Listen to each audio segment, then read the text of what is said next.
Ok, listo. Entonces, el día de hoy vamos a hacer un pequeño repaso de lo que es el primer parcial, porque bueno, ya las siguientes semanas son exámenes. Entonces, ¿qué vamos a hacer hoy? Perdón, repito.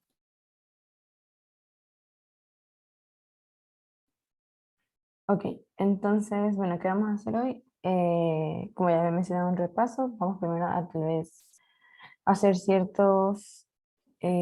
una parte teórica y luego una parte de ejercicios. Que en caso de que no alcancemos a terminar los ejercicios, eso sí lo subiría como un video adicional.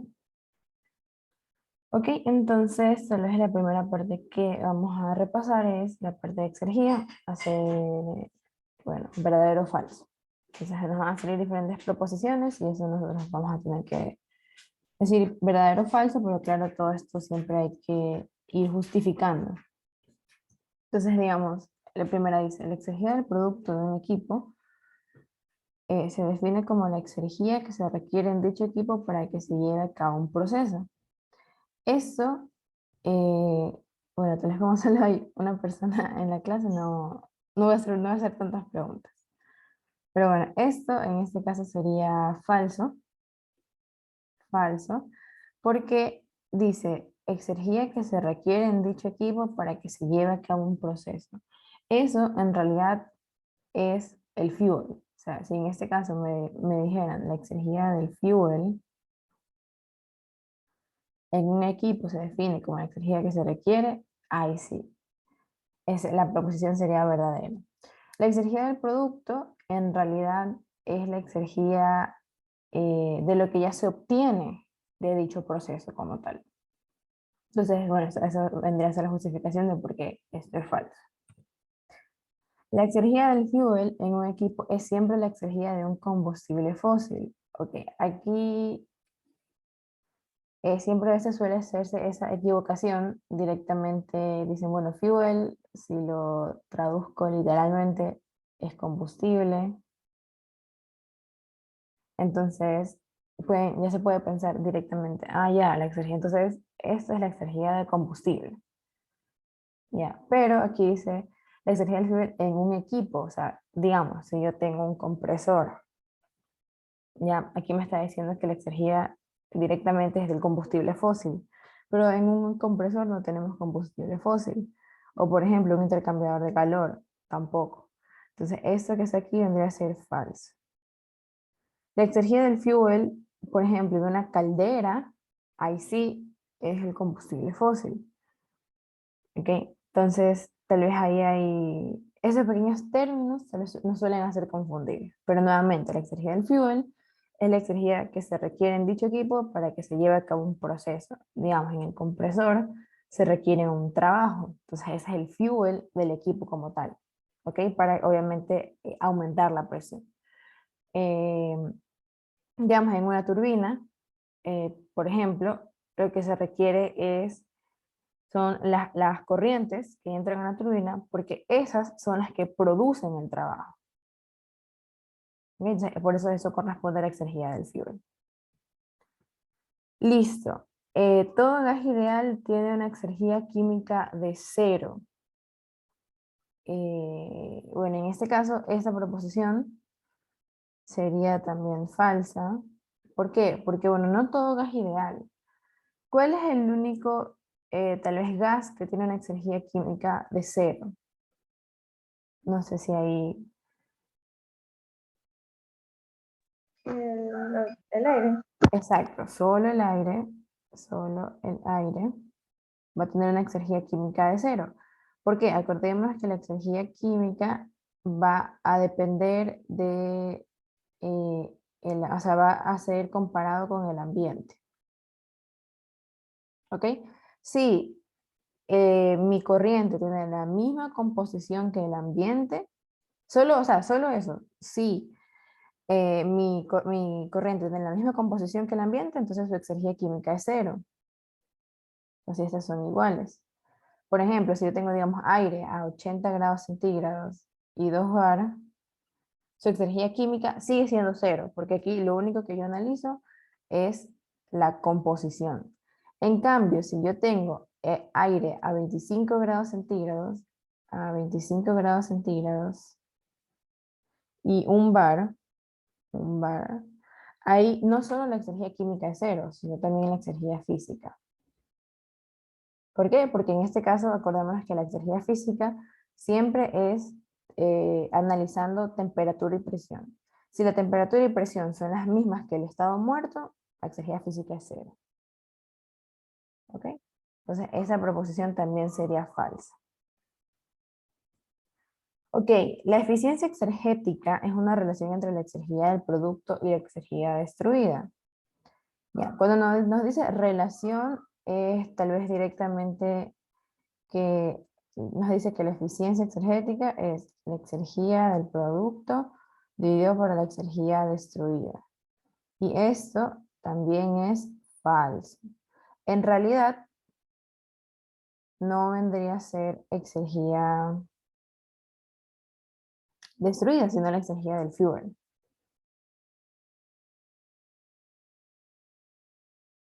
¿Ok? A mayor exergía destruida, menor eficiencia exergética. Esto, tal vez primero podemos analizarlo. Si, digamos, otra vez retomando, si mi eficiencia exergética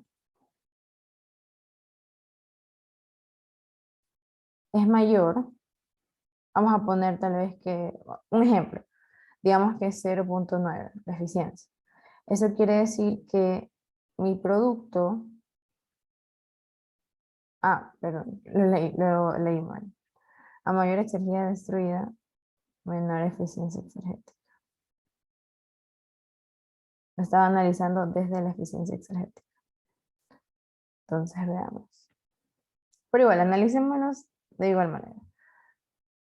Sabemos que cómo se calcula la exergía destruida. La exergía destruida es igual a la exergía del fuel menos la exergía del producto.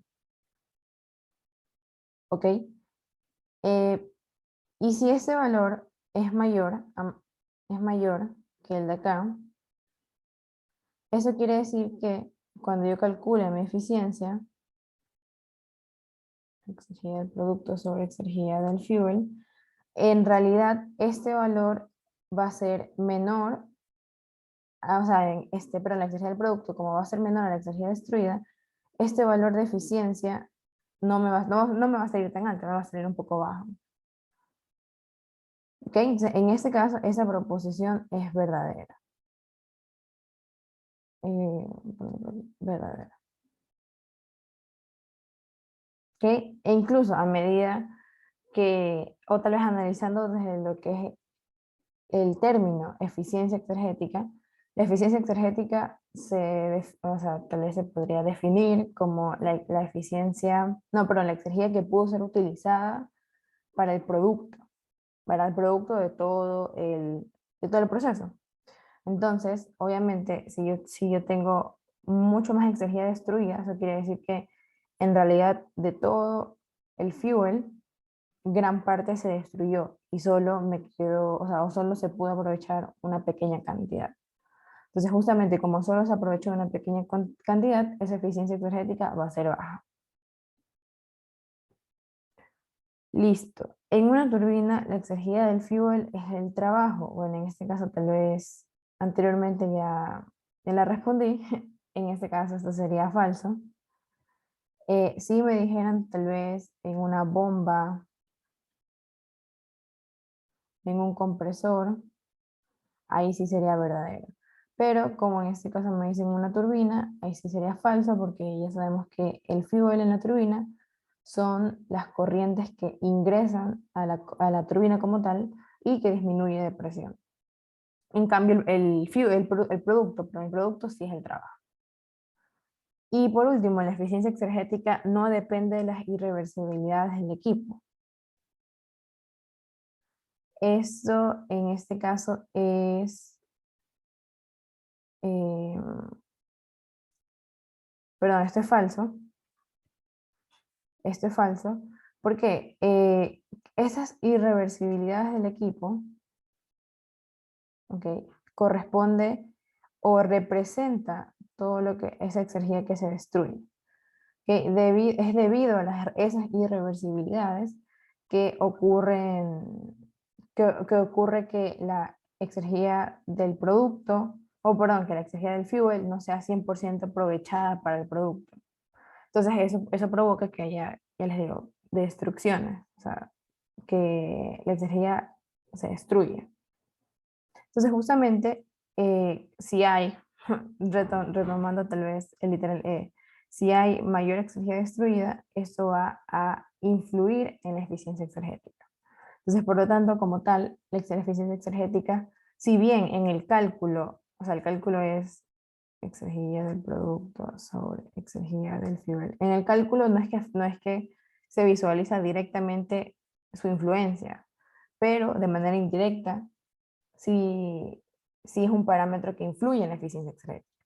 Entonces, como tal, esto es falso. No sé si hasta ahí tengas alguna pregunta. No, Miss. Ok, listo. Bueno, tal vez eso sería todo ahorita con la parte teórica de exergía.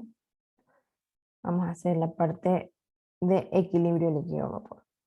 Entonces, bueno, aquí tenemos este diagrama y acá vamos a tener unas ciertas preguntas, entonces vamos a estar a cada rato cambiando de diapositiva para responder, porque las preguntas son en base al diagrama. Ok, entonces dice, en la mezcla dietil éter y halotano, ¿en qué composición se forma un azeótropo? Ok, entonces aquí tenemos, esa es la mezcla, tenemos aquí el dietil éter y el halotano. Dice en qué punto se forma un azeótropo. Digamos, aquí podría ser, acordémonos que un azeótropo es aquel punto en donde se forman, perdón, se juntan tal vez o se sobreponen las líneas de burbuja, como este es un diagrama TXY, la línea de burbuja,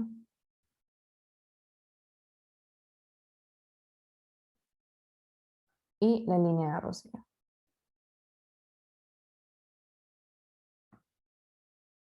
Okay, entonces, digamos, ¿dónde se sobreponen? Puede ser aquí en esta composición que es 0.30. ¿Ok?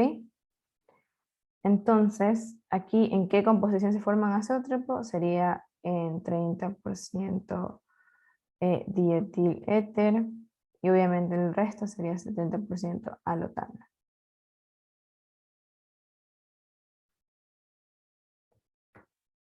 Ok.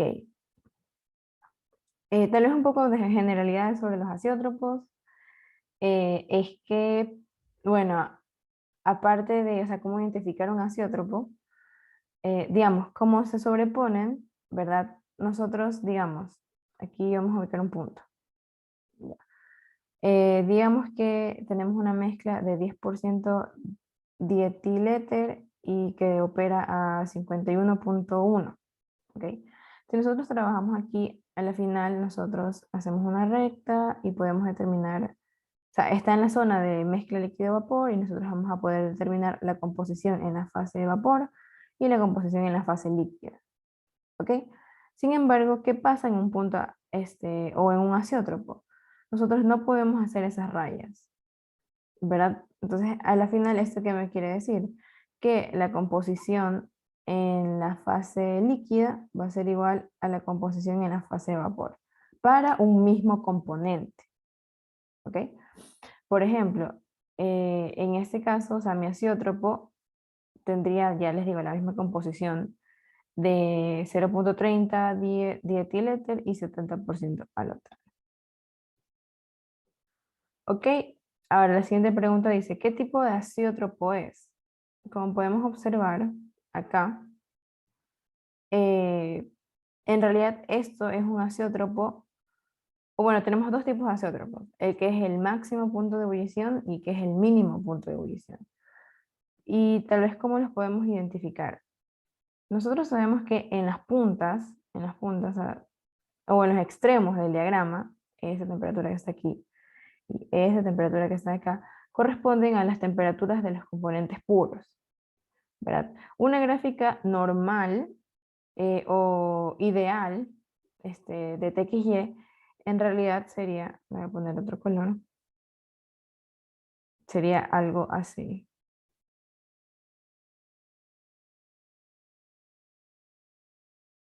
¿ok? ¿Por qué? Idealmente la mezcla tiene que tener puntos o rangos de ebullición que esté entre estas dos temperaturas. ¿Ok? Si se encuentra ahí, que todos estos valores están dentro de ese rango.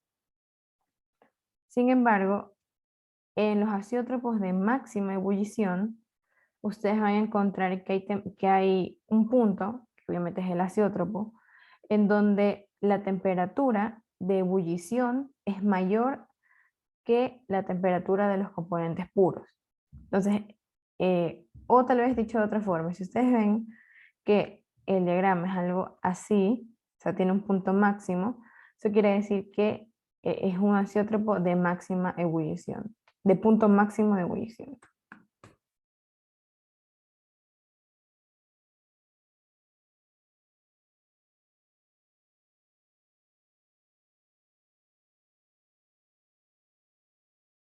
¿Ok?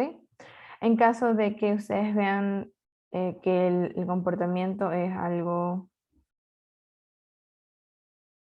así, entonces ahí sería de mínima. ¿Ok? Listo. ¿Qué más? Indique cuál es la temperatura de burbuja y la temperatura del punto de rocío de la mezcla binaria 80% dietiléter. Bueno, aquí te les faltó. Y sería obviamente 20% alotano. ¿Ok? Entonces 80% dietiléter, ese es el componente que está aquí, graficado, dietiléter. ¿Ok?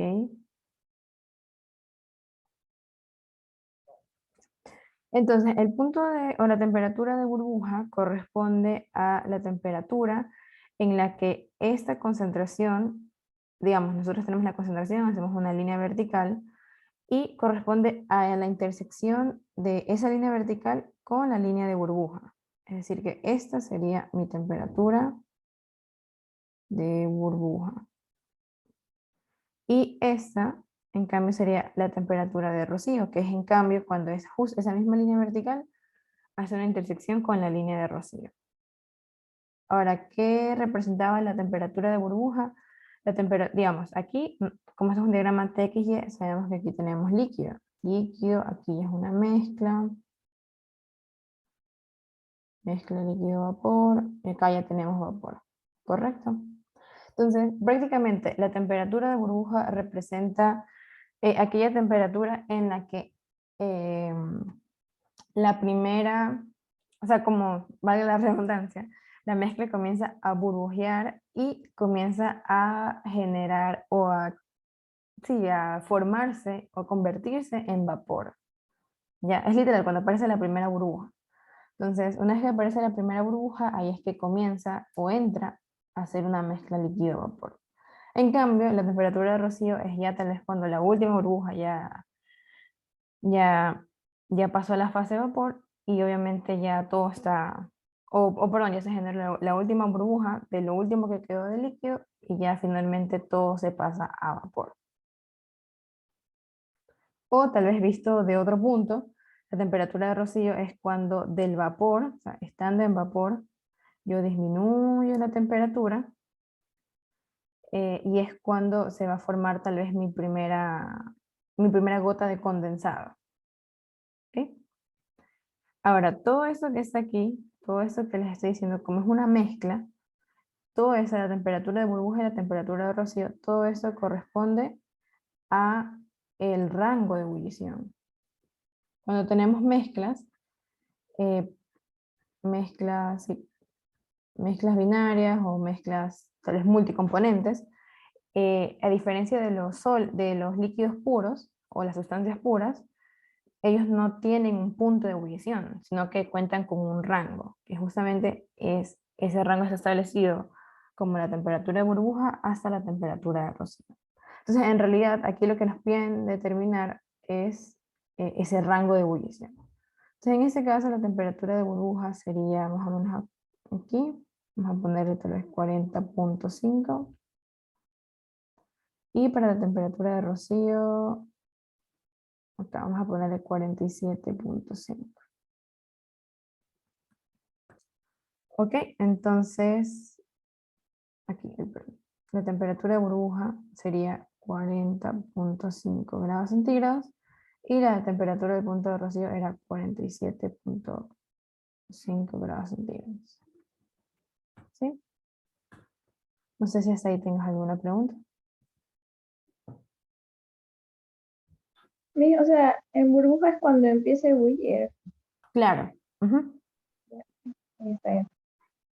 Gracias. Listo. O sea, la temperatura de burbuja, claro, es justamente cuando recién comienza a ebullir. Sin embargo, como es una mezcla, digamos, ¿cuál es la diferencia entre una mezcla y un componente y una sustancia pura? La sustancia pura, como tiene directamente un punto, digamos el agua cuando tú le llevas a 100 grados centígrados, directamente toda va a cambiar de fase, ¿ok? Sin embargo, y digamos, si ahí tú le sigues aumentando la temperatura, por ejemplo, si la llevas a 101, ya a 101 ya todo está hecho vapor. En cambio, ¿qué pasa con una mezcla? En las mezclas, como tú tienes dos componentes con dos diferentes puntos de ebullición, entonces, digamos, y también como, o sea, tal vez, disculpen por repetir tanto mezcla, o sea, la palabra mezcla, pero como es una mezcla, ¿verdad?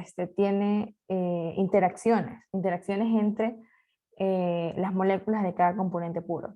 Entonces, yo, digamos, si tengo una mezcla agua y etanol, y yo la llevo, el punto del metanol creo que es 64, creo.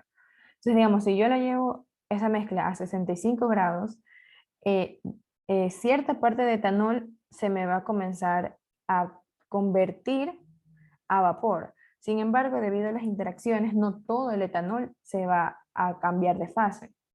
¿Ok? Por eso es que justamente existe un rango de ebullición y no un punto como tal. Entonces, en la temperatura de burbuja, siempre tal vez lo que primero se me va a ebullir o va a comenzar a ebullir en mi mezcla va a ser el componente más volátil. Ya, cierta parte del componente menos volátil también va a comenzar, pero justamente es por estas interacciones. ¿Ok? Esto tal vez no, en un punto azeotrópico, en un punto que es donde se encuentre un azeótropo, eso no va a ocurrir, porque justamente en ese azeótropo es donde mi mezcla se comporta como si fuera una sustancia pura. ¿Por qué? Porque en realidad no tiene un rango, sino que tiene un punto de ebullición. ¿Ok? Listo. Entonces, acá dice, es posible separar una mezcla 30% dietílether, 70% alotano por destilación. Que justamente esta composición que nos dan es donde estaba el azeótropo. Azeótropo. Entonces, bueno, esta parte de destilación, yo sé que tal vez ustedes la han escuchado, se ha visto un poco en Orgánica 2, si no estoy mal, pero la van a ver ya más detalle en lo que es operaciones unitarias 1. Y destilación, o sea, ¿cuál es el fundamento de destilación? Es de separación, ¿ok? Pero por diferencias en puntos de ebullición. Eso es justamente lo que hacen los separadores flash. Digamos, en un separador flash me entra una mezcla y el componente más volátil se concentra en la fase vapor, el componente menos volátil en la fase líquida. Ok, chévere. Pero esa operación como tal es funcional siempre y cuando se me forme un equilibrio líquido-vapor. Porque obviamente si ustedes se dan cuenta, a la final que estoy haciendo, estoy separando vapor y líquido, pero para eso necesito que se establezca un equilibrio entre esas fases.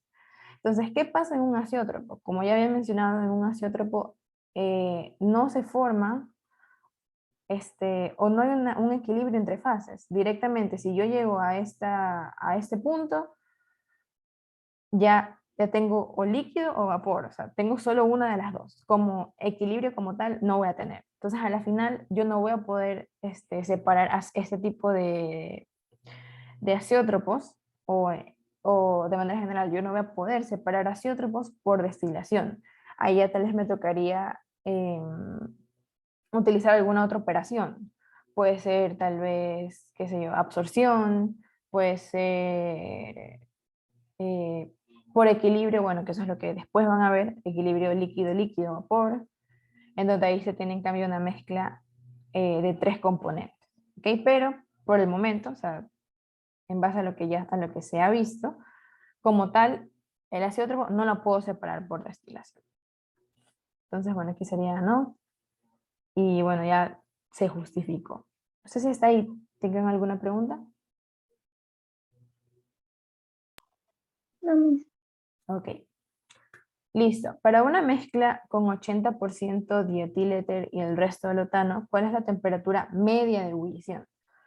Ok, aquí, bueno, tal vez por qué he colocado esta pregunta, porque justamente hubo un taller, no, perdón, el ejercicio de puntos extra, que, bueno, si tal vez no lo hicieron, sí sería bueno que lo realicen para igual que practiquen, igual ya les mandé es la solución, que decía que cada separador trabajaba a la temperatura media, perdón, media de ebullición. Entonces, simplemente, ¿qué significa esa temperatura media? Es la temperatura promedio, o sea, yo tengo la temperatura de burbuja y tengo la temperatura de rocío y los divido para 2, o sea, el promedio o el valor de la mitad. ¿Ok? Entonces, por ejemplo, aquí, que es este mismo punto, simplemente yo tengo ya mi temperatura de burbuja, mi temperatura de rocío y lo único que me tocaría es ubicar cuál es el medio. En este caso, tal vez el medio podría ser este. ¿Ok? Y esa sería mi temperatura media del rango de ebullición, que vendría a ser 44. O sea, que sería 44 grados centígrados. Ok, y por último, dice, indique la temperatura de ebullición de los componentes puros. Bueno, tal vez esto ya me adelanté un poco, porque justamente en los extremos, vamos a hacer otro color, en los extremos es donde se ubica la temperatura de los componentes puros. Temperatura, perdón, de ebullición de los componentes puros a la presión en la que esté mi diagrama, porque obviamente la temperatura de ebullición varía también con respecto a la presión. Entonces, digamos, en este caso, a una atmósfera, la temperatura de saturación, esta va a ser, digamos, esto es 50.1 tal vez, 50.1 grados centígrados. ¿De qué componente va a ser esta temperatura? Como en este caso el diagrama está en base al dietiléter, entonces cuando tengamos 0 de dietiléter, en realidad vamos a tener 1 de alotano. Alotano. Entonces esta temperatura de 50.1 va a ser la temperatura de ebullición del alotano. Alotano. ¿Ok? Y en cambio acá, que vendría a ser aproximadamente 34.1 grados centígrados, aquí tenemos 1 de dietiléter, entonces esta va a ser la temperatura de ebullición del dietiléter. Vamos a ponerlo acá. Sería el dietiléter, 34.1 grados centígrados, y el alotano, 50.1. ¿Ok? Entonces, en este caso, ¿cuál es el componente más volátil? Es el dietiléter. Este dietiléter, recordemos que, ¿cómo sabemos cuál es el más volátil? Es el que tiene menor temperatura de ebullición. ¿Ok? Eso. Y si nosotros analizamos presión, para que sea el más volátil, tiene que tener la mayor presión de saturación. Es decir, que en este caso, la presión de saturación del dietiléter es mayor a la presión de saturación del alotano. Ok, no sé si ahí alguien tiene alguna pregunta.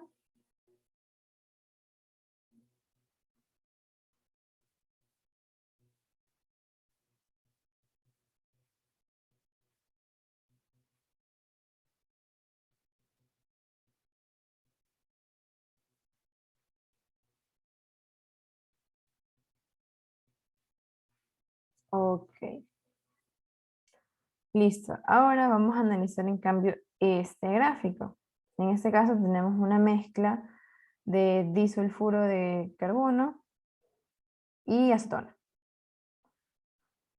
En este caso también podemos ver que se forma un azeótropo. ¿Ok? Entonces, en la mezcla, ya de los componentes que ya les mencioné, ¿en qué composición se forma un azeótropo? Sería, puede ser aquí, 0,65. ¿Ok? Bueno, no simplemente puede ser una sola composición. Tal vez si nosotros a este diagrama le hacemos más zoom, ya podemos tal vez darnos cuenta de que aquí también se sobreponen las líneas de rocío y la línea de burbuja. Entonces sí puede haber varias composiciones en donde se forme un hacia otro, pero como tal siempre suele ser tal vez una sola composición, que es en donde más, un ratito, ya, que es en donde más podemos observar que existe como esa punta o esa unión entre esas líneas. O sea, en este caso podríamos poner aquí tal vez, decir que 0,66, 0,66.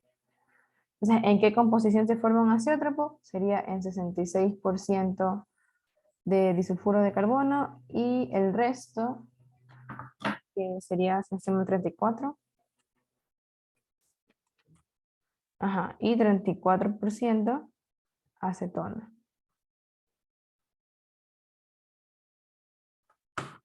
¿Ok? Ahora, ¿qué tipo de azeótropo es? Aunque bueno, ya que veo algunas personas conectadas, tal vez alguien que me pueda ayudar. ¿Qué tipo de azeótropo es este?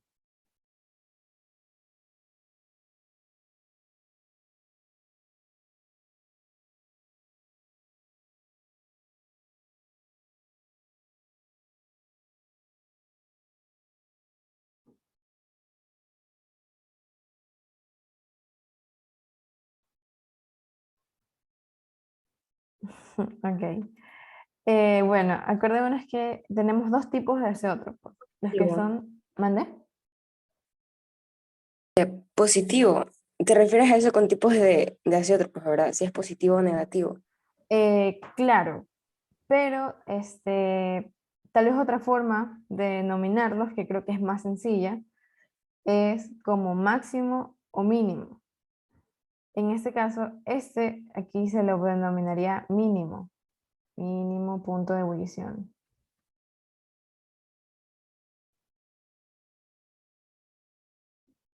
¿Ok?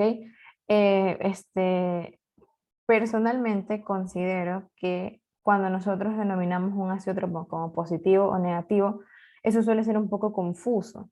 ¿Ok? ¿Por qué? Porque el positivo en realidad el punto está para abajo y el negativo el punto está para arriba. ¿Ya? Sin embargo, ya les digo, pienso que otra clasificación que es mínimo o máximo es un poco más sencillo y es mucho más fácil de identificarlo. En este caso, digamos, como justamente el punto podemos ver que está para abajo, ya sabemos, o en realidad, entre analizando los puntos las temperaturas de los componentes puros, podemos ver de que este valor está por debajo de estos, entonces este es un azeótropo de mínimo punto de ebullición.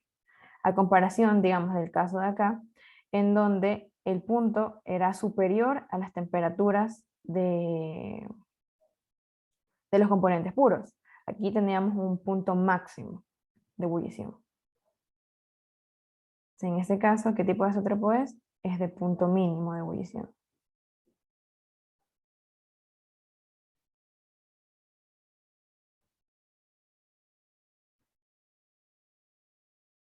¿Ok? Pero si a ustedes se les hace más fácil identificarlos como positivo o negativo, no hay problema. Respecto a las presiones sería al revés, ¿verdad? ¿Mande? Con respecto a las presiones nos daría lo contrario. Claro, con respecto, en cambio, a las presiones, el diagrama sería al revés. El diagrama en realidad sería así. En este caso, este sería el PXY. Y para el de acá, en realidad, el PXY sería al revés así. O bueno, algo así. PXY. Acordémonos siempre que la temperatura y la presión tienen relaciones inversas. Entonces, digamos, si en el punto sale así para arriba, en la presión se va a ver para abajo. Y lo mismo acá, si acá el punto está para abajo, acá el punto es para arriba.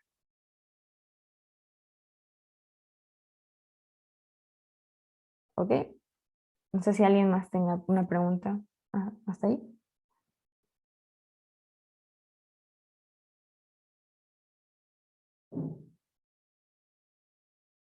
Ok. Indique la temperatura de ebullición de los componentes puros. Esa es la última. Ok, entonces en este caso, ya bueno, tal vez también me adelanté. En los extremos siempre vamos a tener las composiciones de los componentes puros. Como en este caso, el diagrama está en base al disulfuro de carbono, sería acá tenemos la temperatura de ebullición o saturación de ese componente y acá tendríamos la temperatura de saturación o ebullición de la acetona. ¿Ok? Entonces, en este caso, para la acetona sería 56.1, tal vez, porque está un poquito más arribita de la raya. Poner aquí para la acetona.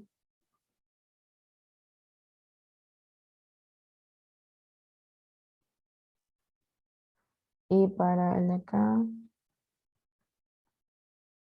sería 46.5.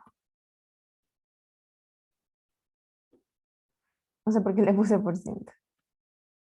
Grados centígrados. Ok, entonces, ¿cuál es el componente más volátil? El componente más volátil es el disulfuro de carbono. ¿Ok?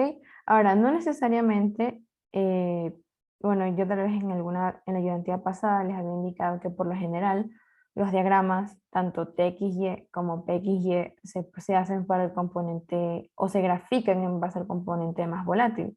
Que digamos, en este caso sí fue así, este que es aquí el componente más volátil, y en el caso de acá, este también es este fue el componente más volátil. Sin embargo, eso tal vez no ocurre siempre. En el ejercicio de puntos extra, si tal vez se dieron cuenta, lo que les daban era la composición o para construir el diagrama, pero en base al componente menos volátil. O sea, sí se lo puede hacer, ¿ok?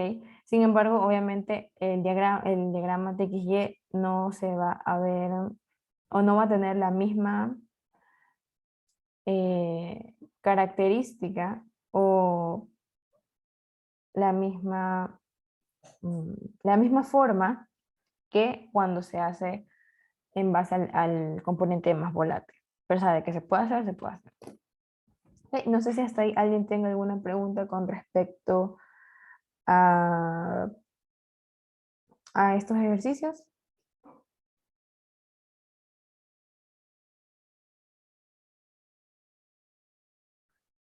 Que digamos, tal vez preguntas adicionales que se pueden hacer es si en este punto hay un rango de ebullición. Digamos, una pregunta que se puede hacer es si en cualquier composición de la mezcla existe un rango de ebullición. Ahí la respuesta sería, o sea, falso. ¿Por qué? Porque, digamos, para esta mezcla en específico, en el punto 0.66 se forma un azeótropo y ahí ya no se tiene un rango de ebullición, perdón, sino que se tiene un punto de ebullición como tal. ¿Qué más se podría preguntar? Mm,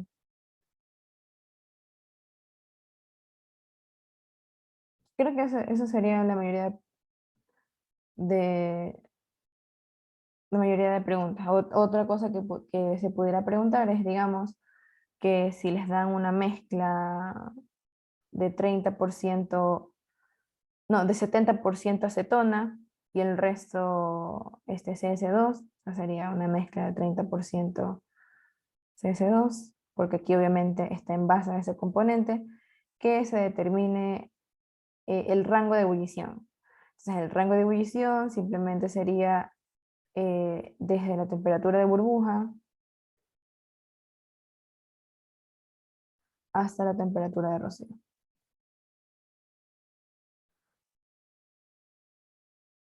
Ok, y todo esto sería el rango de ebullición.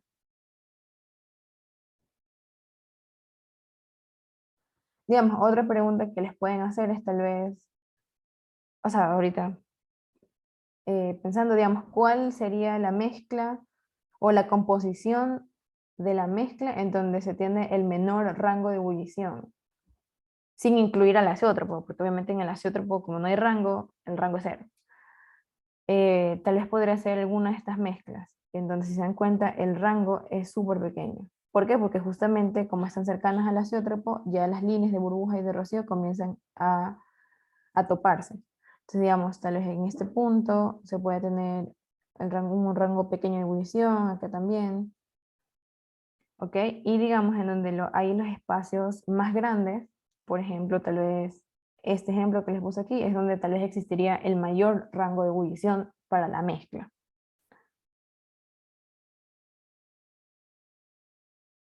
¿Ok? No sé si alguien iba a hacer una pregunta.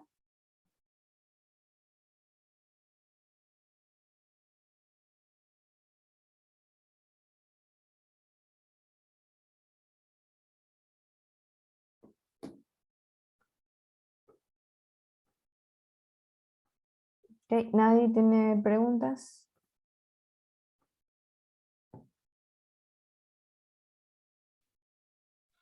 Una cosa, Ujú. para calcular el flujo, si no tengo, digamos que, a cuánto trabaja un separador, digamos que el separador trabaja de 60 y 40, si no tengo ese porcentaje de líquido y vapor, tengo que sacar los valores de Z y perdón, de L y de B, ¿verdad?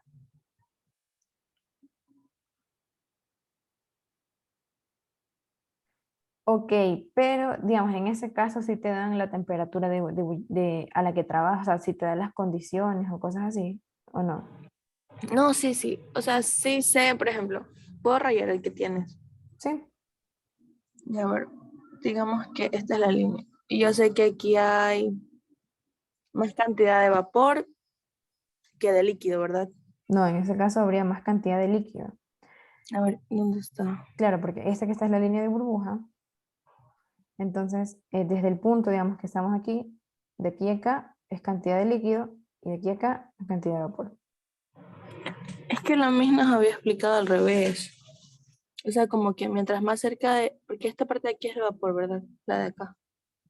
Y esta acá es la líquido. Claro. Ujú. Y ahí la misma nos dijo que mientras esté más cerca del vapor va a haber más cantidad de vapor. Y mientras esté más lejos del líquido, obviamente va a haber menos cantidad. Así hemos estado trabajando con la mix. Ok. Ya, entonces, bueno, para lo que te decía, para calcular el flujo, se supone que el IB lo calculo con estas, con estas de aquí, ¿verdad? Ujú. Claro, ahí utilizarías las relaciones, porque ahí está hay una ecuación para sacar L, que es en base, usando el Z que estás trabajando, y el XY y el YY también. O Ajá, simplemente lo puedes resolver haciendo un balance, porque digamos, si ya tienes todas las composiciones, puedes hacer directamente un balance para el separador y vas a ver que al final sí vas a poder obtener cuántos son los flujos sin tener que sacar la relación L y B primero. ok. Pero digamos que lo hago por L y B. Ok. Entonces, tengo que calcular estos valores de aquí, ¿verdad? De este y de este. Ujú. Si no Claro. tengo, si ya conozco cuánto de porcentaje de aquí y cuánto porcentaje de acá, simplemente multiplico el flujo por el porcentaje de aquí por el porcentaje de acá, ¿verdad? Ujú. Ya no necesito calcular lo de aquí ni lo de acá porque se supone que a eso quiero llegar. Claro. Ya. Pero bueno, entonces, ¿cómo mismo es eso del porcentaje? Porque la MIS nos dijo que si este puntito de aquí está cerca del vapor, entonces va a haber más cantidad de vapor. Y si está lejos, es porque va a haber menos cantidad de vapor. Mm, a ver, tal vez dame un segundo. A ver, vamos entonces analizando justamente eso que me estás diciendo. Digamos que yo quiero que se produzca 60% líquido y 40% vapor. O en otras palabras, 0,6 y acá 0,4. ¿Verdad? La ecuación para el líquido es Y1 menos Z1 sobre Y1 menos X1. Y la del vapor es Z1 menos X1 dividido para Y1 menos X1. Ya. Entonces aquí yo tal vez puedo reemplazar, porque yo quiero que L sea 0.6 y trabajando a este Z, 0.3 sería aquí. Y en cambio acá sería 0.4 y acá 0.3.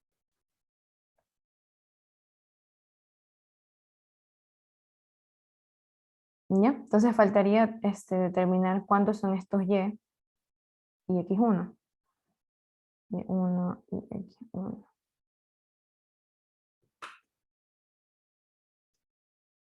Déjenme vamos a usar EES porque hasta que lo haga manualmente.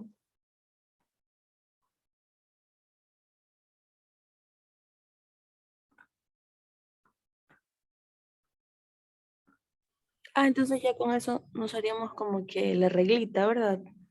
O sea, es que digamos, eso es para poder determinar correctamente eh, cuál es la forma. Ya, porque o sea, se supone que lo que ustedes lo tienen que hacer es mediante el método gráfico, no mediante este método analítico.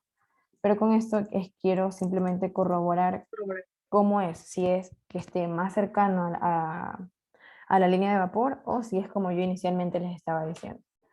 Y simplemente ahorita, como les digo, estoy haciendo esto solo para corroborar. Porque este es el método analítico, pero este método no lo pueden usar en el examen, porque justamente solo se ha trabajado con lo que es el método gráfico. 3 menos X1 y para Y1 menos.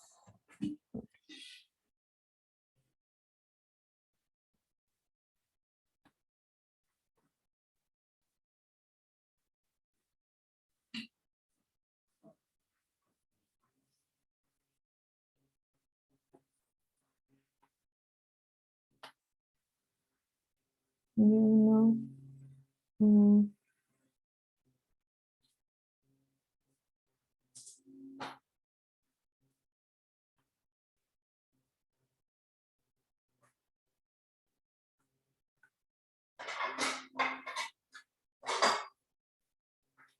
dice que hay un error.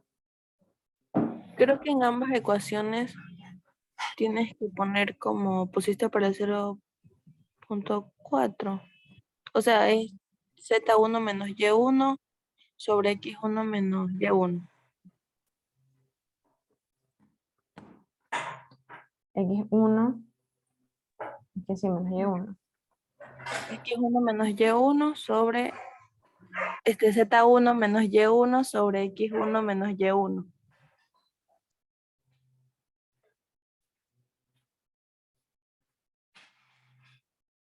Pero en la parte del 0.60. A ver, escucha. 0.60 es igual a Z1 menos Y1 sobre X1 menos Y1. No sé si eso afecte. Eso, y el 0.4, despejando si sabe quedar así.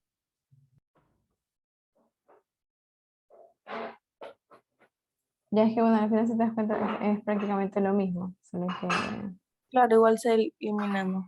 ujú. Sí, pero sale a ver, deben un ratito de pausar.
yo estaba hablando y no me he dado cuenta que estaba muteada.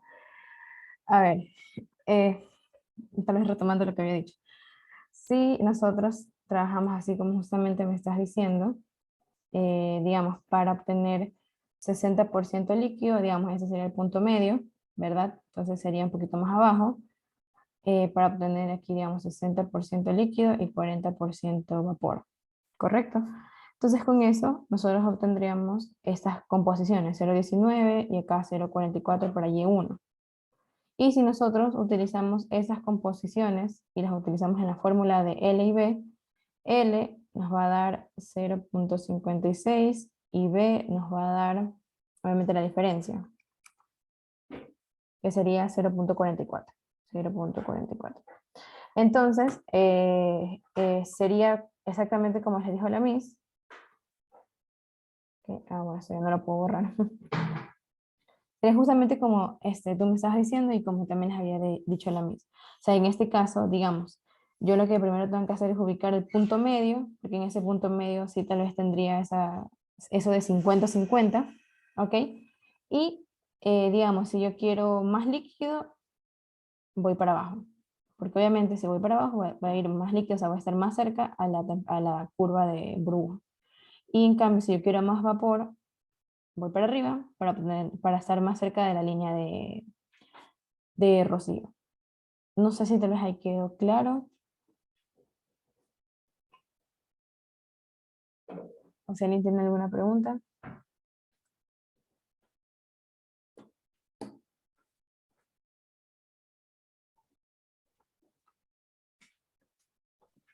No, sí se entendió, gracias.